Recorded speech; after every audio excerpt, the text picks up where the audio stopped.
Let's watch. Thanks to all of the nominees for being here today. Congratulations to you. Ms. Gonzalez, if I could just start with you. I was just looking at your resume here. It's very full. You look like someone who's very busy. You're a counsel at a law firm presently, Kaplan, Hecker and Fink. Is that correct? Yes, Senator, that is correct. And also a co-director at a civil rights clinic at Howard. Is that correct? Got that right? That's correct, Senator. So it doesn't look like to me you have a lot of free time. I imagine that you choose what you invest your time in very carefully. Is that fair to say? Yes, Senator. You are also on the board of a group called the Immigrant Justice Corps. Do I have that right? Yes, Senator. Let me just ask you about this group that you are a part of, that you're a board of directors, a member of, the positions they've taken. They've taken a lot of positions. You've taken a lot of positions when it comes to immigration policy, including saying recently that this president's policy, President Biden's recent policy to restrict temporarily some of the flow across our southern border, when on a given day there are multiple thousands of illegal migrants crossing. The president said that after there are multiple thousands on any given day, he would temporarily restrict somewhat the flow, but which, by the way, I think is way too late in the game. He should be doing much more.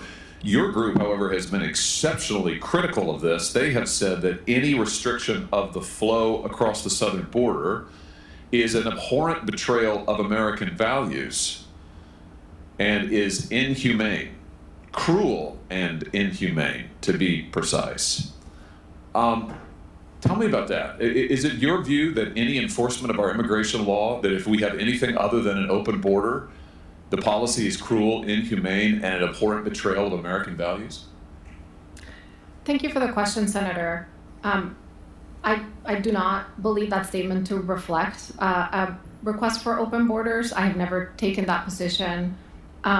I can tell you, I'm not familiar with that particular statement. I can tell you why I joined the organization, the board of the organization, and it is because I believe in its mission to provide quality counsel to individuals who are going through removal proceedings. It was an idea that was inspired by the late Judge Katzman's study about the efficiencies of providing such counsel to individuals who are going through removal proceedings.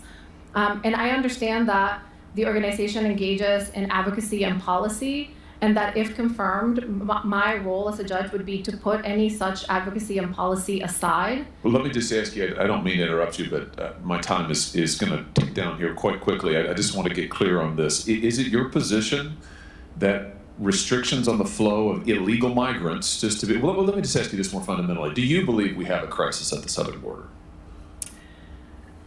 Senator, I do not believe it is my position to opine on such policy questions. I think those policy questions are very important for But you're a member of a board of body. directors. You're a director at an organization that has taken many such positions. So it seems to me you have taken a position. Your organization certainly has. You represent them. You're a member of that board. You choose your time very carefully, as we established just a moment ago. They say that any restriction on the flow of illegal migrants, I want to be clear about this, illegal migrants is abhorrent.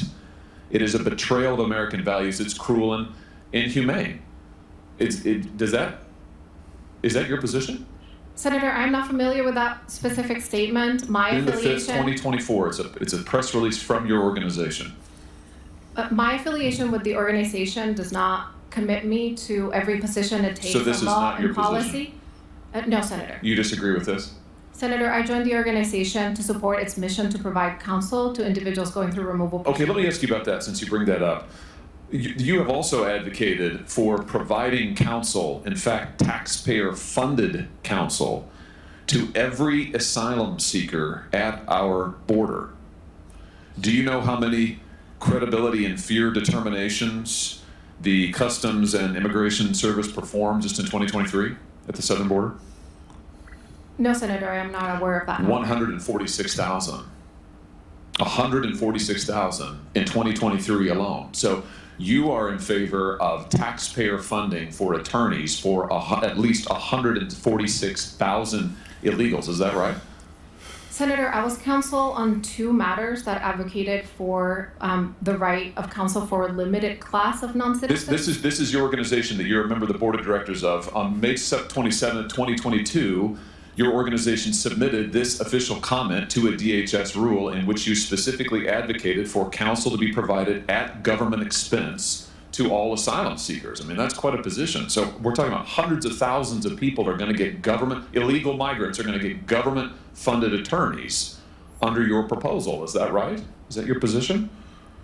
Senator, any policy position that I have taken in my role as an advocate, I understand that I would be taking an oath to put that aside and to dedicate myself instead to the fair and impartial application of the law, and that is what I commit to you I would do in every case. Do you still think that detaining people at the border is motivated by, I'm quoting now, motivated by financial incentives and political calculations rather than any legitimate or evidence-based purpose?